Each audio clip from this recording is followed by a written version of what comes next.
Vamos orar neste momento. Pai amado, nós te louvamos, te agradecemos pela bênção de estarmos na tua presença e mais uma vez vamos estar agora, Senhor, transmitindo a tua palavra, orando com os teus filhos, cultuando ao teu nome, Senhor. Ó Pai amado, recebe a nossa adoração, recebe o nosso louvor, recebe esse culto de gratidão a ti, para que possamos a cada momento entender que tu és o nosso Senhor, o nosso Salvador, e tu és aquele que anuncia as coisas que hão de acontecer para prevenir, porque tu estás sempre preservando aqueles que guardam a tua palavra. E nós guardamos essa palavra e estamos aqui agora pedindo a tua bênção. Quando vamos ler a tua palavra, precisamos entendê-la com profundidade em relação a tudo que está acontecendo em nossa volta. Queremos a tua bênção sobre nós, em nome de Jesus. Amém. Muito bem. Ontem nós começamos a ler já alguns dos selos, algumas das trombetas. Vou apenas relembrar para vocês, para a gente recomeçar nosso estudo a partir daqui, certo? Então, no capítulo 6, versículo 1 e 2, nós lemos a respeito do primeiro selo, quando vi o cordeiro abrir um dos 7 selos e ouvi um dos 4 animais viventes dizendo, vem. E como voz de trovão, olhei e eis que um cavalo branco que estava montado sobre ele tinha um arco e foi-lhe dada uma coroa e saiu vencendo e para vencer. Então, já entendemos que esse indivíduo aqui não é Jesus, embora muita gente diga que é Jesus. Não é Jesus, é diferente. Jesus só vem lá no capítulo 19 a partir do versículo 11. Então, entramos já num acordo aqui que esse indivíduo não é Jesus. Já falamos sobre isso em lives anteriores. Depois lemos capítulo 8, versículo 7, onde falamos sobre o anjo que toca a sua primeira trombeta. Por quê? Porque o deflagrar dos selos são feitos todos 1, 2, 3, 4. Ele não leva 7 anos entre o primeiro selo e o outro. Ele vai abrindo os selos, né? E as coisas vão acontecendo, Então, os acontecimentos do 6º selo não precisa necessariamente esperar que o acontecimento do primeiro selo se conclua. Todos eles estão sendo abertos no contexto da visão do nosso querido João lá, na sua visão em Apocalipse, certo? E ele também vê as trombetas, ele narra primeiro os selos, depois vai narrar a trombeta. E veja que a primeira trombeta, então, está no capítulo 8, versículo 7, que diz, o primeiro anjo tocou a sua trombeta e houve saraiva de fogo misturada com sangue. E nós percebemos aqui que esse fogo tem a ver com as queimadas, tem a ver com os vulcões, e quem sabe esse sangue seja a lava do vulcão, quem sabe seja essa forma, essas queimadas que estão acontecendo, estes vulcões entrando em erupção ao mesmo tempo. Alguém já me falou que já passa de 15 vulcões entrando em erupção ao mesmo tempo. Não sei se é verídico, porque a gente já não pode mais acreditar em muita coisa, mas parece que já estão em mais de 15 vulcões explodindo. Agora você imagine como vai ficar esse ambiente, essa atmosfera, com toda essa fuligem que sobe, com toda essa fumaça negra que vai tomando conta e vai chegando em todos os países. Depois lemos também Apocalipse 16, verso 2, onde a primeira taça é derramada. Então foi o primeiro e derramou a sua taça sobre a terra e apareceu chagas ruins e malignas nos homens que tinham o sinal da besta. Então perceba, primeiro o primeiro selo acontece, a besta é manifestada, começa então o seu período de reinado e agora aqueles que recebem o sinal da besta começam a ser punidos, certo? Então agora vamos passar para o contexto do selo 2, trombeta 2 e taça 2, certo? Então, no segundo período, que é o segundo selo, nós vamos ver que no versículo 3 do capítulo 6, quando ele abriu o segundo selo, ouvi o segundo ser vivente dizendo, vem, e saiu outro cavalo, o cavalo vermelho, e ao que estava montado sobre ele foi dado que tirasse a paz da terra. Então veja que esse é um cavalo de guerra, esse é um cavalo que vai fazer com que os homens guerreiem, que os homens se enfrentem, que os homens se confrontem, que os homens briguem, que os homens discutam, que os homens não se entendam, que os homens se choquem uns com os outros, como nós estamos vendo hoje, muita gente da igreja brigando por causa de política, por causa de partido não sei o quê, por causa disso, daquilo, um defende, o outro não defende, e os crentes estão se dividindo por causa de questões que nada tem a ver com eles, quando deveriam estar se unindo e clamando ao Senhor por misericórdia, para que a alma de cada um seja lavrada e remida no sangue do Cordeiro.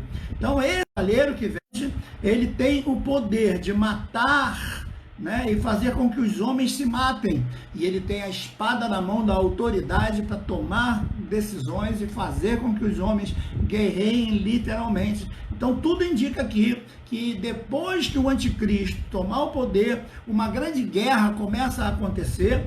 Ele mesmo vai tentar resolver o problema dessa guerra fazendo o pacto, que é o arco que ele tem na mão, que é aquela forma de aliança que ele faz entre as nações. Já estamos vendo hoje, por exemplo, o Macron fazendo uma proposta lá para o Putin lá da Rússia, para que haja um cessar-fogo onde esses países têm guerras, né, para que eles entrem num acordo. Falamos também da segunda trombeta, que ela está no capítulo 8, versículo 8 também, diz assim: segundo anjo tocou a trombeta e foi lançada no mar como que uma montanha ardendo em fogo, e tornou-se em sangue a terça parte do mar, e morreu a terça parte das criaturas viventes que havia no mar, e foi destruída a terça parte de todos os navios, por causa das tsunamis, por causa dos maremotos, por causa do choque deste montanha, que deve ser um meteoro, tudo indica um meteorito aí,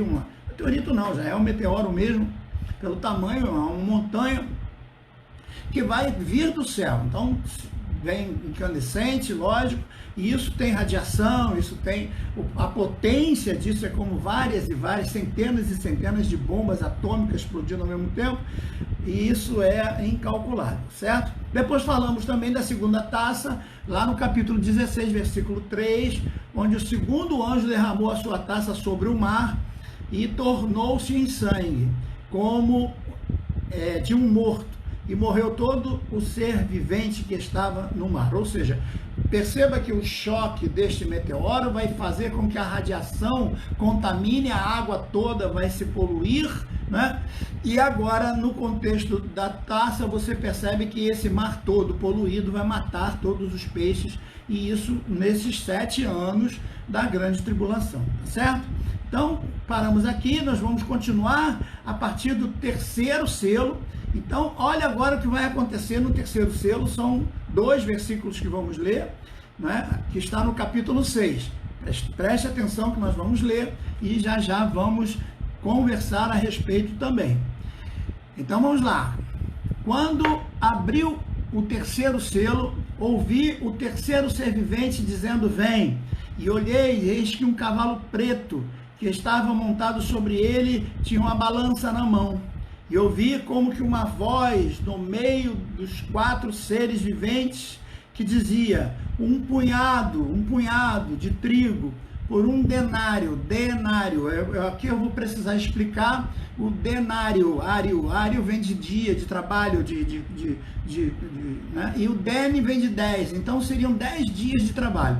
Então veja, um punhado de trigo, você precisaria trabalhar 10 dias. Então a carestia que vai trazer essa situação toda, com a destruição, com os peixes morrendo, e com essas pragas pegando as pessoas, e com as guerras, os confrontamentos entre os homens, vai haver uma carestia total. Ou seja, para comércio, para tudo, por causa dessa confusão toda que está. E o que vai acontecer? A inflação galopante vai jogar os preços lá para cima. E o que o texto está dizendo é que um punhado de trigo vai custar 10 dias de trabalho, um denário.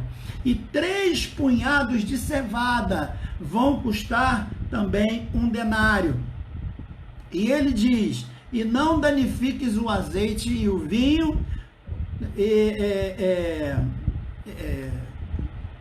não danifiques o azeite e o vinho. Então perceba aqui a carestia das coisas, que vão acontecer e Deus estará então preservando nesse contexto aqui o azeite e o vinho, que é uma conotaçãozinha para Israel, é uma forma de proteger Israel, já que o anticristo, tudo indica, será alguém com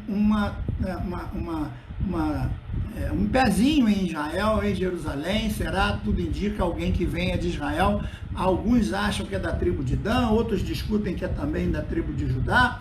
Eu, particularmente, não faço previsões, mas aceito as ideias, as teorias, porque tudo indica que para Israel aceitar que esse anticristo seja o seu Messias, ele vai ter que ser alguém que tenha pelo menos a linhagem judaica, ou que pelo menos professe a religião judaica, mas é uma coisa que a gente ainda tem dentro de um contexto teórico, não é? Porque tudo que a gente está falando aqui tem a ver com a forma de encarar, de olhar. Por isso que eu expliquei bem que para muita gente isso aqui é um sonho que nunca vai acontecer. Mas para nós que estamos vendo as coisas acontecendo, estamos percebendo que a primeira coisa que acontece depois dos confrontos, depois dos problemas das epidemias, das coisas que vão acontecer, e quando esse meteoro se chocar com a Terra, aí mesmo é que a carestia vai ser total, certo? Agora vamos para o contexto da terceira trombeta, que diz, a partir do capítulo 8, versículo 10 e 11, capítulo 8, versículos 10 e 11. Que está no capítulo 8, versículo 10 e 11. O terceiro anjo tocou a sua trombeta e caiu do céu uma grande estrela. Note lá que na taça ele está falando, e agora aqui ele vai falar de uma estrela. Ora, é lógico que uma coisa que vem do céu ardendo em fogo, ela vai ser para esse pescador que não tinha nenhum conhecimento de astronomia, para ele é uma estrela. Agora, é lógico que se ele fosse um astrônomo diria, não, uma estrela não pode cair dentro de um planeta. Seria como se um elefante tentasse cair dentro de uma pulga, não teria como, né? Então, é lógico que nesse contexto aqui, ele está usando o que ele tem de conhecimento na sua forma de vida, do seu contexto lá social, econômico, político e cultural da sua época de 2000 anos atrás. Então, ele olha para o céu, vê um troço de fogo caindo do céu, para ele é uma estrela, certo? Então perceba aqui, o terceiro anjo tocou a sua trombeta e caiu do céu uma grande estrela ardendo como uma tocha, e caiu sobre a terça parte dos rios. Opa, agora percebam que não é mais sobre o mar, mas os rios também vão começar a ficar contaminados. Então, olha o que está acontecendo, a água do planeta está sendo poluída, a água do planeta está se contaminando com a radiação dessas coisas que vão cair do céu, certo? E ele continua dizendo, ardendo como uma tocha, caiu na terça parte dos rios, sobre as fontes das águas. O nome da estrela era absinto, e a terça parte das águas tornou-se em absinto. É uma palavra que ele usa para coisas amargas e intragáveis. Ninguém conseguia de jeito nenhum beber aquela água. É o que já está acontecendo aqui no Rio de Janeiro com a água do Rio de Janeiro. Vocês não esqueceram, né? Ninguém esqueceu aí por causa do vírus, ninguém esqueceu da água, certo? Que a gente teve que ficar numa luta tremenda comprando água, estocando água, e agora a gente já esqueceu, porque principalmente o brasileiro esquece as coisas muito fácil. A gente esquece tudo fácil, a gente já sabe, de um dia para o outro a gente já esqueceu. Então é uma coisa fantástica o quanto nós brasileiros fomos moldados por esse sistema grego do leopardo para aceitarmos as coisas com muita facilidade, com muita mansidão, e a gente vai vendo tudo acontecer e a gente não vai se apercebendo de que tudo está na Bíblia, certo? Tudo está na palavra. E a gente já teve agora uma experiência dessa no Rio de Janeiro, quando a água estava contaminada e a gente teve que ficar desesperado. Não sei se já resolveu, tomara que já tenha sido resolvido. Em muitos lugares ainda está a água contaminada. Isso é uma coisa que eu não sei, porque já não se fala mais nisso, né? Agora a mídia está toda preocupada com outras coisas e que não tem nada a ver com o que está realmente acontecendo no mundo. Então é importante que a gente olhe para cá e o contexto diz. Então, o nome dessa estrela era absinto, e a terça parte das águas tornou-se em absinto, e muitos homens morreram das águas porque se tornaram amargas, e eles mesmo assim bebiam e morriam. Então a água contaminada, possivelmente com radiação dessa coisa que vem do céu.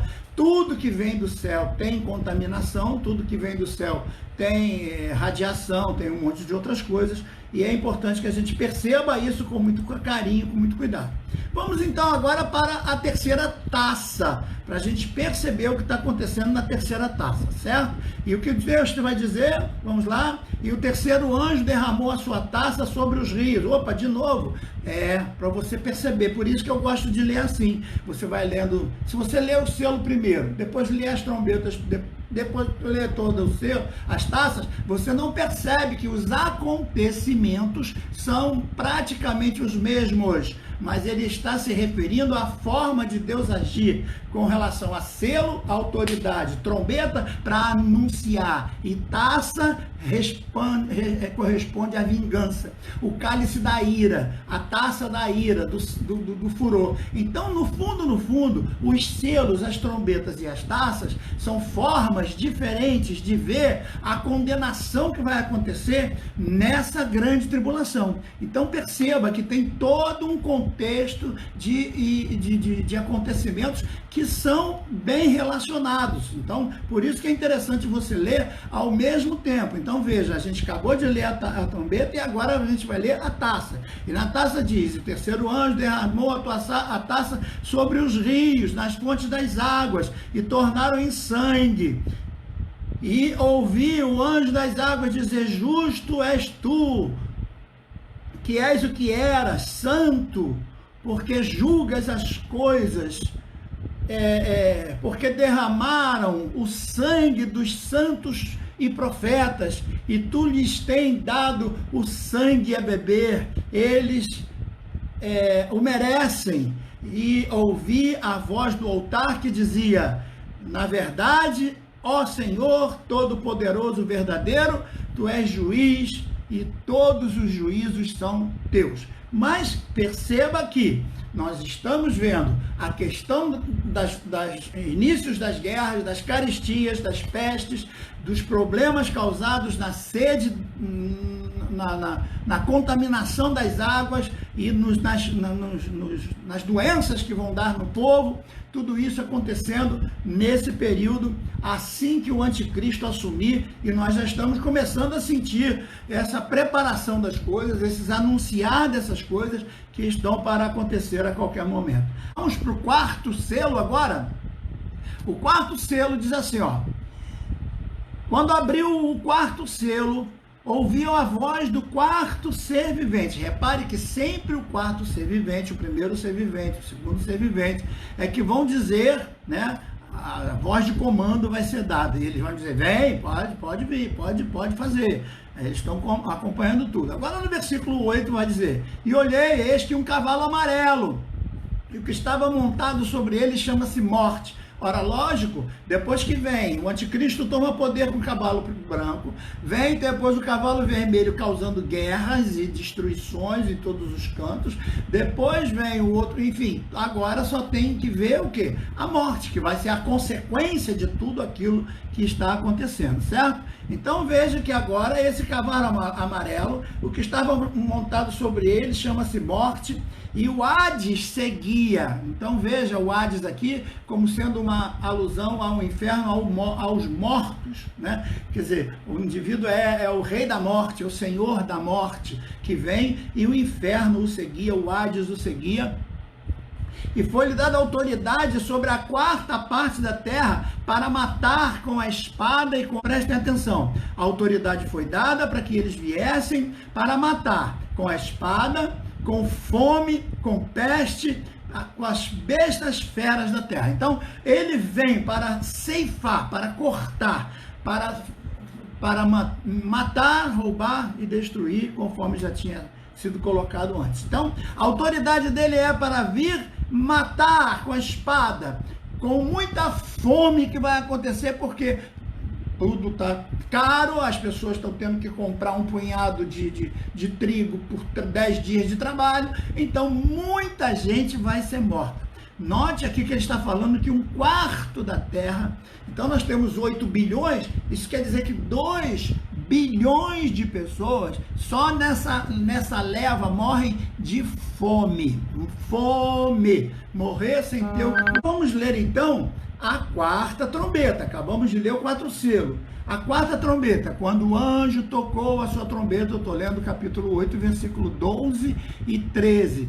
Tudo em Apocalipse, tá certo? Capítulo 8, versículo 12 e 13. Quando o anjo tocou a sua trombeta, foi ferida a 1/3 parte do sol. A 1/3 parte do sol e da lua. Por quê? Porque com essa questão dos vulcões entrando em erupção e a fumaça que vai ser da queda de meteoro, o que vai acontecer? Esse vapor vai subir e vai formar uma nuvem que vai tapar completamente o Sol e não vai permitir que nem a claridade do Sol, nem a claridade da Lua penetrem no planeta. Então nós vamos ter aí um período glacial completamente transformado por causa de tanta fumaça, de tanta coisa, que os homens vão ter que andar na rua sem condições, né? A maioria, e em alguns textos nós vamos ler que eles vão se esconder em caverna.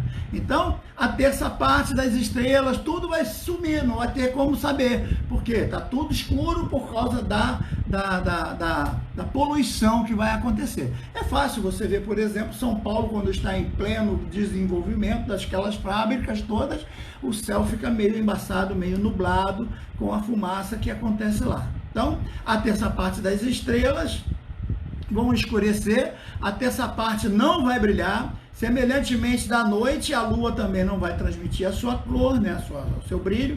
E olhei e ouvi uma águia que voando no meio do céu dizia com grande voz: ai, ai, ai dos que habitam sobre a terra, por causa dos outros toques de trombetas dos 3 anjos que ainda vão tocar. Então vejam, nesse contexto aqui, está sendo tocado e as águias dizendo ai, ai, ai, porque agora o troço vai piorar. Já estava ruim, já estava matando gente, já estava matando 2 bilhões de pessoas, mas agora vem o pior. Então por isso é que muitos dos teólogos marcam a grande tribulação em 2 períodos, certo? Porque agora começa a coisa piorar, segundo o que está aqui nas trombetas. Vamos então para as taças, e diz o seguinte a respeito da taça. Capítulo 16, versículo 8 e 9. E o 4º anjo derramou a sua taça sobre o sol, e foi permitido que abrasasse os homens com fogo. Os homens foram abrasados com grande calor e blasfemaram o nome de Deus, que tem poder sobre estas pragas, e não se arrependeram para lhe darem glória. Então, o que vai acontecer? Quando essa estufa acontecer, o próprio vapor da terra, porque a terra tem fogo no seu meio, e vai acabar criando um forno, onde as pessoas serão aquecidas, onde a temperatura da terra vai chegar a ponto de, o texto está dizendo, cozinhar, assar as pessoas, e isso é terrível. Eu que já tive em desertos várias vezes, né, com caravanas e levando pessoas para estudar e estudar, não é fácil você ficar no sol de um deserto, por exemplo, da Judéia, num sol árido de um deserto do Sinai, ou quem sabe lá naqueles outros lugares mais desertos do norte da África, onde tem o Saara, por exemplo. É impossível, é impossível. Se você não estiver muito bem preparado ali, você morre mesmo. Imagine agora a terra toda passando por esse tipo de assolação, de fogo queimando por causa desse monte de coisas acontecendo ao mesmo tempo. Podemos ir para a 5ª? Hein, pessoal? Dá tempo ainda da gente falar da 5ª? O que vocês acham? Amém ou não? Vocês é que sabem. Podemos falar sobre a 5ª? Eu acho que ainda dá tempo, não é?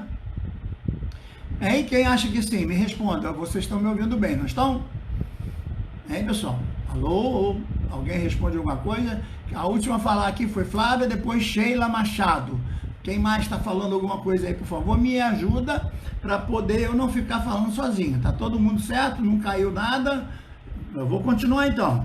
Então o quinto selo agora é um selo grande, porque vão ser vários versículos, do 9 até o 11, certo? Então vejam só com calma. E quando abriu o quinto selo, vi debaixo do altar, agora presta atenção que é importante isso aqui. Quando abriu o quinto selo, vi debaixo do altar, não em cima do altar, não sentado em tronos, não com coroas, vi embaixo do altar, certo? As almas dos que tinham sido mortos por causa da palavra de Deus e por causa do testemunho que deram. É aqui que muita gente acha que a igreja vai ter que passar pela grande tribulação, porque esses mortos que estão debaixo do altar vão ser a igreja. É aqui que muita gente se engana, porque se a igreja subiu antes, a igreja já está no céu coroada, já aconteceu a festa no céu, já está no céu participando de todas as coisas, enquanto aqui está acontecendo tudo isso. Mas tudo indica que aqui nós chegamos ao meio da grande tribulação e essas almas que já morreram, elas vão começar a clamar. Note que elas estão debaixo do altar e não em cima e não em tronos, certo? Percebam aqui. Então, estavam debaixo do altar dos que tinham sido mortos por causa da palavra de Deus, por causa do testemunho, e clamavam com grande voz, dizendo: até quando, ó soberano, santo e verdadeiro, não julgas e vingas o nosso sangue dos que habitam sobre a terra? Foram dadas a cada um deles compridas vestes brancas, e foi-lhe dito que repousassem ainda. Continuariam lá, continuam ainda mortos, porque eles só poderão surgir depois que todas as coisas acontecerem. Então percebam que é aqui que muita gente confunde, achando que esses mortos que vêm da grande tribulação são a igreja. Não tem nada a ver com a igreja já foi arrebatada, já está no céu, já está participando dos manjares no céu, mas aqui na terra tem muita gente morta, muita gente que infelizmente não acreditou na época que tinha que acreditar. E aí o que vai acontecer? Quando ela começar a ver a dor, quando ela começar a ver a perseguição, ela vai lembrar e ela vai acabar, né? E muitos não negarão a fé e serão torturados e mortos, como o texto está dizendo aqui. Versículo 11: e foram dadas a cada um deles vestes compridas, brancas, e foi-lhe dito que repousassem, ainda por um pouco de tempo, até que se completasse o número dos seus conservos. Ou seja, eles vão ter que esperar lá os 7 anos todos para completar o número de todo mundo, para que depois então eles possam também ressuscitar. Opa, peraí, pastor, então esse daí seriam os mortos da segunda ressurreição? No contexto de ressurreição, eles vão também ressuscitar, mas veja a diferença: os que ressuscitam lá, quando a trombeta toca e ela é citada pelo apóstolo Paulo, eles ressuscitam para a glória, para serem levados ao céu junto com Cristo. Eles não vão estar embaixo clamando, não vão passar pelo tormento. Aqueles que sobem com Cristo vão estar no céu, e esses aqui vão ser os que vão ser mortos na grande tribulação. Eles serão recompensados por não serem mortos? Sim, não vão para o inferno. Vão poder ressuscitar? Sim, vão ressuscitar. Mas que corpo eles vão ter? Aí eu não tenho a menor ideia, porque eu não sei aquilo que a Bíblia não diz. É impossível você colocar palavras onde elas não existem. Eles vão ressuscitar, eles vão ficar no reino do Messias vivos, certo? Mas não terão o mesmo corpo glorificado, as mesmas vestes glorificadas, as coroas glorificadas que a igreja vai receber. Porque a igreja veio pelo amor, pela fé e foi redimido, foi livre da condenação. Eles não, eles vão padecer muito para poder sofrer, infelizmente. Por isso que fala das vestes salpicadas de sangue. Amém até aqui? Agora vamos então para a quinta trombeta. Nós lemos o quinto selo, onde essas almas começaram a clamar, e Deus vai dizer, ou a voz vai dizer para eles: ó, vocês têm que esperar, agora não tem jeito, né? Quando houve um tempo para vocês, eles recusaram, agora vocês vão ter que ficar aí morreram muito bem, mas outros vão morrer também, e quando terminar o número de todos, aí todos vão poder ser recompensados por dar a vida por Jesus, certo? Então agora vamos para a quinta trombeta. É importante que a gente leia capítulo 9, do 1 ao 12. Esse é um texto longo, mas é importante você ler.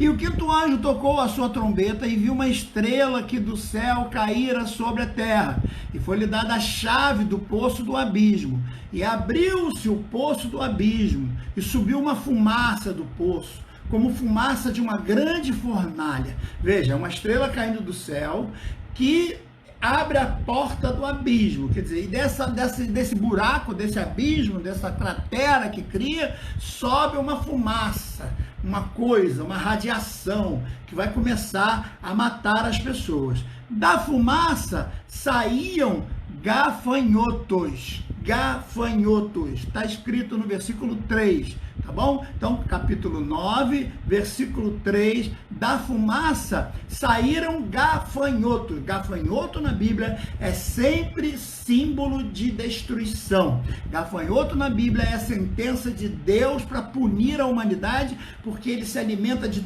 tudo que ele vê que é verde, que tem condição de ser alimento, tudo que tem condição de sobrevivência para o homem, os gafanhotos acabam com tudo. Só que esses gafanhotos são extraordinariamente diferentes do gafanhoto comum.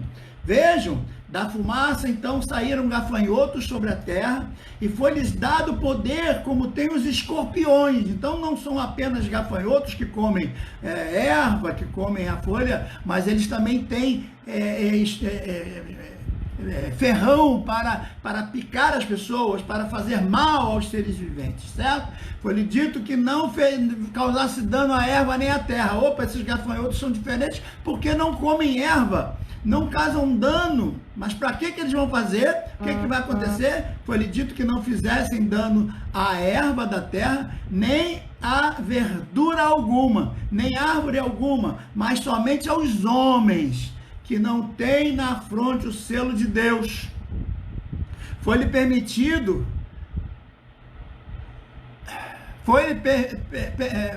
permitido não que matasse, mas que por 5 meses os atormentassem. E o seu tormento era semelhante ao tormento do escorpião quando ferem uma pessoa. Eu não sei como é a dor de uma ferrada de um... O máximo que eu já recebi foi ferrada do barbeiro há muitos anos atrás, que é como se fosse uma picada de um marimbondo, é uma picada de abelha muito forte, né? Mas imagine um escorpião, eu não tenho ideia de como seria a dor disso, mas imagine as pessoas sentindo essas dores durante 5 meses direto. Então, durante esse período da grande tribulação, os homens seriam atormentados por esse tipo de gafanhotos. Por quê? Porque Deus está punindo as pessoas. Está fazendo com que alguém ali ainda espremendo bem, quem sabe alguém ainda diga: Senhor, tem compaixão, eu não quero mais, eu prefiro morrer com Cristo do que continuar desse jeito aqui. Naqueles dias os homens buscarão a morte e de algum modo não a acharão. Eles desejarão morrer, mas a morte fugirá deles. Olha que coisa interessante. Naquele dia Deus não vai permitir que ninguém se suicide. Que coisa terrível. Não vai adiantar, você vai se jogar num precipício, vai sentir a dor, mas não vai morrer, porque você vai ter que passar pelo sofrimento. Não tem morte.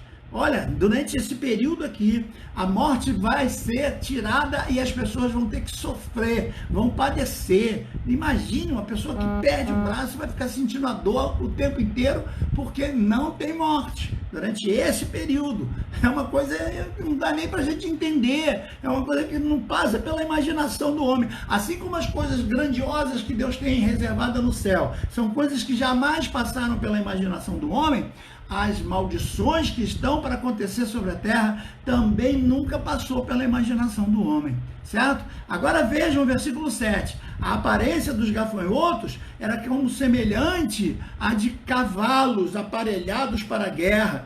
E sobre as cabeças havia como que uma coroa semelhante ao ouro. E o seu rosto era como o rosto de homem.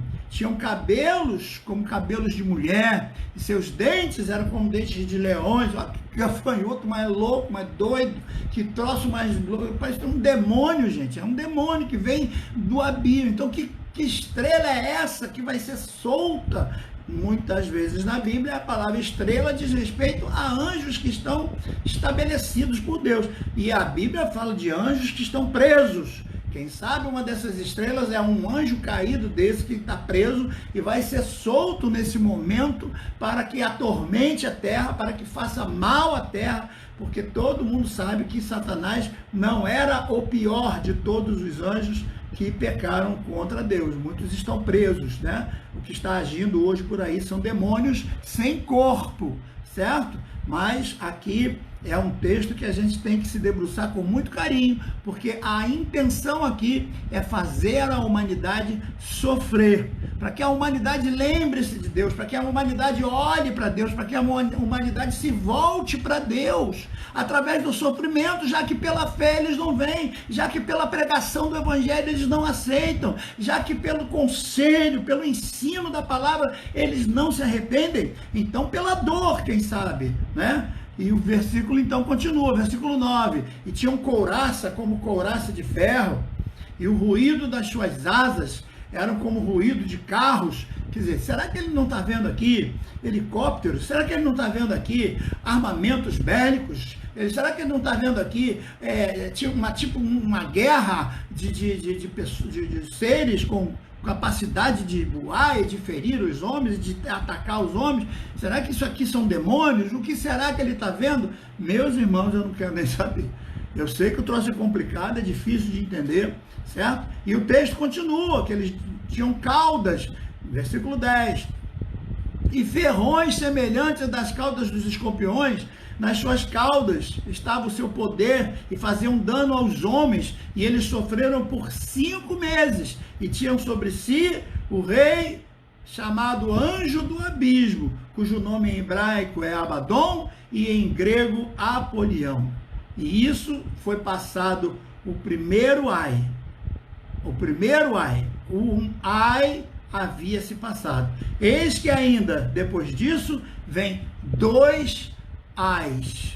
Então percebem que o segundo período da grande tribulação, a tormenta vai ser pior, a coisa vai ser pior, porque agora vai entrar em cena seres inenarráveis, seres que não dá pra gente entender que coisa é essa. São seres demoníacos que vão atacar as pessoas, literalmente, e ninguém vai poder morrer. Pastor, de onde o senhor está tirando esse troço? Da Bíblia, nós estamos lendo aqui, certo?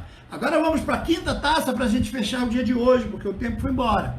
A quinta taça diz: e o quinto anjo derramou a sua taça sobre o trono da besta e o seu reino, e fez tenebrosos os homens que mordiam sua própria língua por causa das dores e por causa das suas chagas, e mesmo assim blasfemavam contra Deus do céu e não se arrependeram das suas obras. Olha que coisa terrível. Então eles estão todos comidos, eles estão ferrados pelos gafanhotos, eles estão sendo massacrados pela questão pestes e pragas, o corpo está sendo corroído, o fogo tomando conta de tudo, a terra toda aquecida, e eles estão completamente perdidos, mas mesmo assim continuam murmurando contra Deus, continuam dizendo que não se curvarão diante do verdadeiro Deus.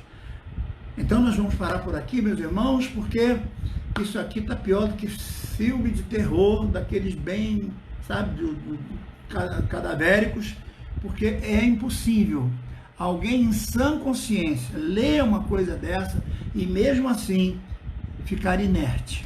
E mesmo assim não dar atenção necessária ao texto bíblico. Meus irmãos, isso não é conto da carochinha, isso não é um livro de fantasia. Não, mas pastor, onde é que existem outros textos no Antigo Testamento que comprovam isso? Nós vamos ler. Não, João não é o único a escrever sobre essas coisas.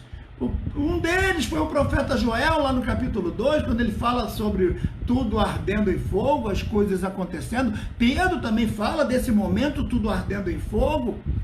Então vejam que nesse contexto aqui não é mais a destruição em água. Agora é o fogo tomando conta de tudo, as pessoas sendo cozidas praticamente, as pessoas sendo mordidas e torturadas, as pessoas sofrendo agonias totais e mesmo assim com o coração duro murmurando contra Deus. Então, meus irmãos, vejam que o problema está dentro desse homem que precisa ser aconselhado, ensinado, e você é uma pessoa importante nesse aconselhamento. Você é importante para falar para essas pessoas que elas precisam se converter o mais depressa possível, porque Deus não está brincando de igrejinha. Deus não está brincando de crentinho. Outro dia alguém escreveu: pastor, o senhor nunca coloca a sua igreja. Não, minha igreja não é importante. A minha igreja é apenas um lugar onde a gente se reúne para cultuar, mas nós somos a verdadeira igreja do Senhor, porque professamos o nome do Senhor Jesus Cristo, o sangue dele que purifica de todo pecado, e pregamos que ele vai voltar para levar a sua igreja. E essas coisas todas vão acontecer.